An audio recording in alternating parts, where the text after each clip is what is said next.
So we're going to have one of our first speakers. She's a student. Her name is Irina Barrera, and she's going to share her testimony about why she supports women's studies here at UNLV. Not only has this department itself helped me find a space at this university, but also some individuals in particular.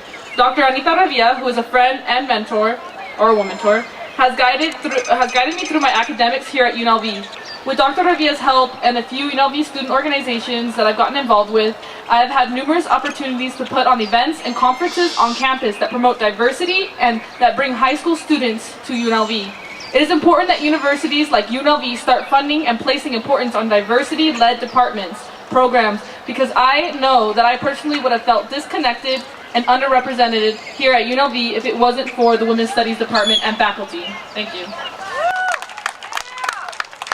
Okay, now we're going to have Lois, who is actually the chair of the Women's Studies Department, and she's going to be sharing with us as well. Hi, thanks for coming out. How many of you are women? How many of you know women? If you are a woman or you know a woman, you need women's studies. Hi, my name is Jasmine Rubalcaba and I'm a CSM student with a major in women's studies. I'm going to take you back a few years ago when I was in 12th grade, 2007. Everybody was applying for colleges, universities, applying for financial aid and whatnot. I unfortunately was not, because at that moment I was being pushed out by the system. So in June 2007 I graduated, and after I graduated, well, the day of my graduation actually, my family was there because I'm one of the first people in my family to graduate high school. That day my family was so proud of me, but somehow yet I did not feel proud of myself because I didn't have a plan beyond that. And now I have a plan, I have a goal, and I have a dream to someday, soon, to transfer to UNLV with the Women's Studies major and graduate. But once again, I'm being pushed out by the system. I feel like I'm being dragged out. I feel like I'm being told by so many people already, you cannot do this, stop, just stop, drop out, look for something else to do. But no, I'm not gonna leave, and I'm gonna be here, and you'll see me around, because like many of students and faculty, everybody has a dream, and my dream is to graduate with women's studies and someday teach it, because it has opened my eyes, like many of people say. It has changed my life. It has taught me a new meaning of life, and I'm determined to pass it on to many people to come. So I support women's studies, and I hope that you all support women's studies. I know what you're thinking.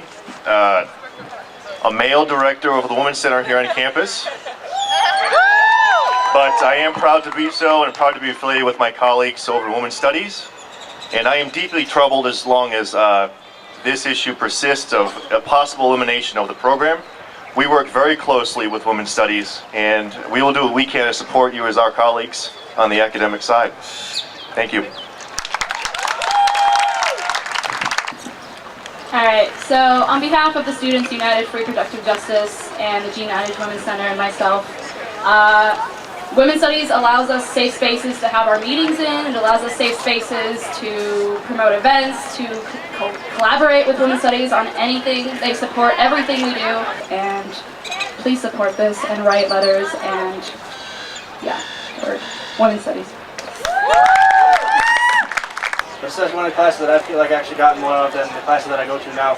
I can actually take with me and not just be a class that I go to get credit. Now, up next, we're going to have Lynn Camella. She's also a professor in the Women's Studies Department. And what I'm going to be doing today is reading some letters of support that I've received from fellow academics from around the country and around the world who are equally stunned to learn what is happening at UNLV, who are stunned that the administrators would be going after a department which, if cut, would save the university less than $300,000. More to that, it would take away an important presence on this university, and 2 out of the 4 female faculty members, one of which is myself, would lose their jobs. So this is the face of budget cuts. Up next, we have Goy Ramago. He's a student, and I believe you're a women's studies major? Yeah. a Women's Studies major, recently declared it too. So let's give it up for him. I came to UNLV as a non-traditional student, a little bit older, and I came here not really knowing if I could navigate the university system, not really knowing if it was a place for Latinos, if it was a place for gays, bisexuals, transgendered, or just folks who just felt like they never fit in anywhere else. I didn't know if I could find a place. And luckily the first class I took when I got here was Women's Studies 113, Gender, Race, and Class. And that class changed my life.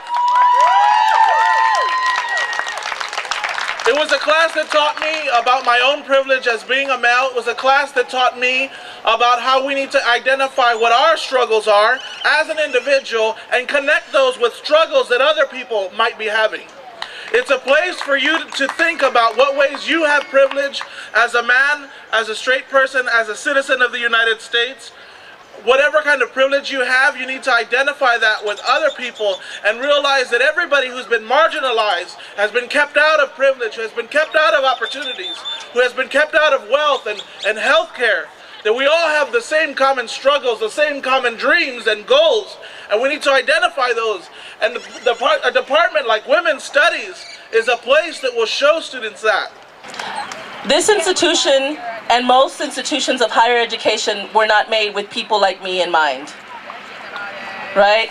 I am Mexican and Mexican American. I was born into a very poor family. No one in my family went to college. When I was in high school, in 10th grade, my teacher said to us, half of this class will drop out by the time you're in 12th grade. Then he looked to the half that was still there and he said, half of you will want to go to college but not be able to. And he said, if I'm lucky, one of you will get a PhD. Now, I didn't know what a PhD was at the time. I didn't know anyone with a bachelor's degree, much less a PhD. But I said, if only one person gets it, then I want it, right? And so I made it my goal to figure out what this PhD was. And I made it my goal to share that information with other people as I went along the way. And there were very few people who were there to help me. But the people who helped me were basically the people who were interested in race, ethnic studies, women's studies, LGBT studies. And that's kind of what, essentially what I teach about, what race, class, and gender is about. It's about recognizing that even if people are not at the table, they need to be represented. We need to be allies to all people on this campus, throughout this city, and throughout the nation and world.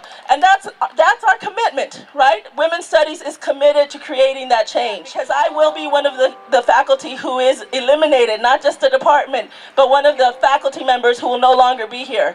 So, I ask you on behalf of my students, on behalf of the people who aren't here, the 99% others who didn't make it through that, through that pipeline, through that system, which includes many of the people in your lives, may even include you, right? So again, if you haven't written to the president, his email is on here, neil.smatrix@unlv.edu.